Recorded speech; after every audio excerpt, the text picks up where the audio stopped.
Hello, BookTube. I've got some mail for you here. It's only 4 packages, but 2 of them are boxes, and one of the boxes is fairly sizable. So there could be squeal-worthy material in here. In fact, there's no manila envelopes. The other 2 are cardboard envelopes. So these could be all finished copies, and that would be great. So what have we got here? Yes, okay. First one is a finished copy of a February release.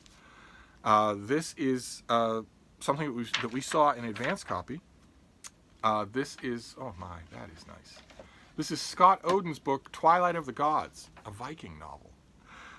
In Gathering of Ravens, which came right before this, Grimnir fought for vengeance. Now the corpse maker, that's Grimnir, the last of his kind, is back to fight for his survival in the latest epic Viking fantasy novel. It is the year of our Lord 1218, and in the land of the Raven Geats, the old ways reach deep. And while the Geats pay a tax to the king in the name of the White Christ, their hearts and souls belong to the gods of Asgaror, and no man can serve 2 masters. Pledging to burn this Norse heresy from the land, famed crusader Conrar the White leads a host against the Raven Geats, using torch and sword to bring forth the light of the new religion. But the land of the Raven Geats has an ancient protector, Grimnir, the last in a long line of monsters left to plague Midgard, Earth. And he will stand between the Raven Geats and their destruction. Aided by an army of berserkers led by their pale queen, Grimnir sparks off an epic struggle, not only against the Crusaders, but against the very gods. For there is something buried beneath the land of the Raven Geats that Odin wants, something left behind undisturbed, something the blood of the slain, Christian and pagan, will surely awaken. I've had the advance copy of this, and I haven't got to it yet, so this goes straight to the head of the list, because this is right up my alley. Right up my alley. So we'll do the other envelope here, and then we'll be straight on to the boxes. Hello, Bean. What you doing? Oh, how lovely. Okay, very good. All right, this is also a February release. This is a finished copy of something I think we've already seen. This is a historical novel about Grace Kelly. Let's see here. This is The Girl in White Gloves. There, that is the cover. Isn't that nice? In her first foray into historical fiction, so Carrie Maher, the author of this book, has never written historical fiction before, and here she is. Here she brings long-awaited attention to the life and times of an often forgotten female historical figure. Okay. All right, okay. I was thrown off by the phrasing there. This is not her first foray into historical fiction. I think we went through this same nightmare the last time when I got the advance copy of this. This is her second foray into historical fiction. Her first one was about Kik Kennedy, one of the Kennedy children, an amazing figure, and a pretty good book. This one, the new novel, is set to come out in late February, and in it, the author once again shines a spotlight into the inner life of an almost mythical female historical figure, actress and princess, and fiction's newest it girl, Grace Kelly. When the world watched Meghan Markle marry Prince Harry, it seemed impossible. An American actress on a rising star, giving up her aspiring career to live life as a royal abroad. We know how that turned out, don't we? She's not doing that. But Markle was not the first to follow this path. Grace Kelly paved the way. But Grace Kelly knew what she was getting and did not object to it. She married into a royal family and accepted her royal duties. I think it's pretty clear that Meghan Markle was never intending to accept royal duties. That I could be wrong about that, but it didn't strike me that it's the same thing at all. I guess that's pub sheets always go for the marketing angle. Even though I don't know why they do that. I honestly don't know why they do that. I've read 100,000 of these sheets. And then I read all the subsequent reviews that book reviewers do of the books in question, and they religiously avoid the angles that are put forward in the pub sheets. No one ever does them. So sometimes the angle in the pub sheet is mocked by the reviewer in the review. So I don't know why reviewers do, or publicists do this. I don't know why they don't just talk about the book and leave it up to the reviewer how the reviewer is going to review the book. They have their own bag of tricks. On paper and in the history books, Grace Kelly's life appears as pure fantasy. A stunning beauty from a prominent Philadelphia family, her dreams of becoming an accomplished actress came true, and she was a star in many mediums, stage, television, and film. She won a Golden Globe and an Academy Award, and then she marries Prince Rainier, and achieved what is impossible for many, both fame and royalty. However, neither role was as charming as it seemed, and the author takes a closer look at the woman behind the headlines. Okay, well, it's well done, and the author did not completely disappoint me with her book about Kathleen Kennedy. It has girl in the title. That's my only hesitation, is that it has girl in the title. And I am still raw about the sheer mindless zombie strength of this fad, of this bandwagon, to put girl in the title of a book, any book. No matter what it was originally called, no matter whether it has girls in it or not, this book doesn't. There's a grown woman in it. I am so hateful of that fad, because that fad reached such unbelievable proportions that I still bridle just a bit at a book with girl in the title, but I think it's probably time to let it go. It has been 4 years.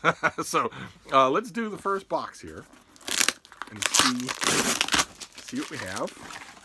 It's going to be a finished copy. It's going to be something big, I'm sure. Let's see. Oh, no. Okay, it's not a finished copy. It's an advanced copy. It comes out in May.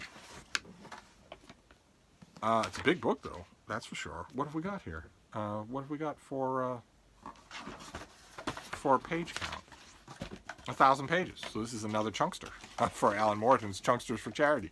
This is Dan Gretton, and this is I, You, We, Them, Volume 1. Walking into the World of the Desk Killer. I don't have any idea what this is. I'm excited to share with you this important new work, over 2 decades in the making, by author and activist Dan Gretton. A landmark investigation into crimes against humanity and the nature of evil. It examines the desk killers, bureaucrats who enact murder in their work from a procedural, geographical, and troubling psychological distance. That's what he's calling them, desk killers. From Albert Speer's Nazi complicity to Royal Dutch Shell's role in the murder of the Nigerian activist Ken Saro-Wiwa, Gretton probes the depths of the figures who, by giving orders, use paper and a phone or a computer to kill instead of a gun. Over the past 20 years, Gretton has interviewed survivors and perpetrators and pored over archives and thousands of pages of testimony. But I, You, We, Them is as much about understanding the psychology of desk killers as it is about the journey, including vast walks across the coast of England and across Europe. The author weaves contemplative interludes, walking in the woods, reminiscing about a lost love, considering moral conundrums that have consumed humanity for millennia, between his reporting and analysis. The result is a genre-bending work steeped in as much historical and psychological illumination as it is in personal reflection. And it's only Volume 1. Good Lord. Okay. So who is Dan Gretton when he's at home? We know he's an author and an activist. He studied at the University of Cambridge, where he co-founded the pioneering political arts organization Platform. He works on human rights and peace issues ranging from the anti-nuclear movement of the 1980s to campaigning against contemporary human rights abuses. And he established the Body Politic, that's in capital letters, program in art and activism at the University of London at Birkbeck. Okay, so this is just Volume 1. I wonder what that means. I wonder if there's any way that I could tell from the table of contents. I wonder if it's Part 1 because it's moving in chronological order? I don't have any idea. What an ambitious thing. Okay, so I'm going to have to get to this. I will do a preliminary walkthrough as soon as possible to get a... Frida, what are you doing? Don't eat that, baby girl. Oh, goodness gracious. God, I have to watch her every second. She's been so omnipresent in the videos today. In a bad way. So this is just Volume 1 of this guy's examination of what he calls desk killers. Oh, my. Oh, my. Could get reviewed everywhere. And then we have the next box, and then we'll be done. This one is big, but it's light, so I don't know what to think now. I predicted the last one would be a finished copy, and it wasn't. So. What have we got here? It's another big thing, whatever it is. Oh, okay. Okay, I don't need that. Look at all this stuff. Goodness gracious. Paperwork everywhere here. Okay, I don't need that. What about this? What's this?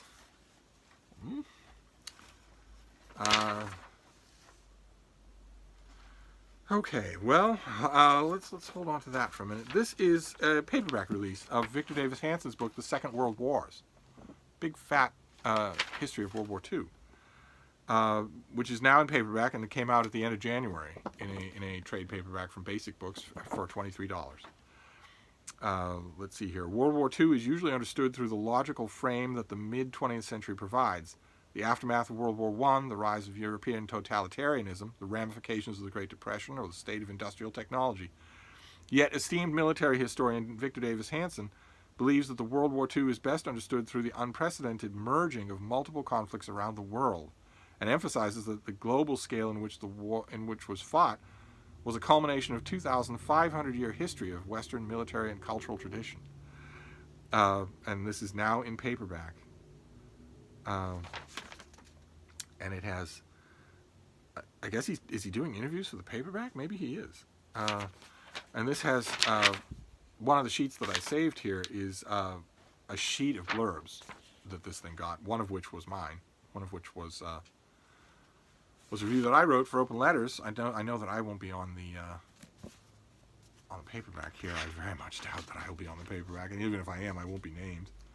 I have Karl Rove, the New Yorker, the National Review, the Wall Street Journal, New York Times Book Review, the Washington Times, Andrew Roberts, New Criterion, all the history reviews.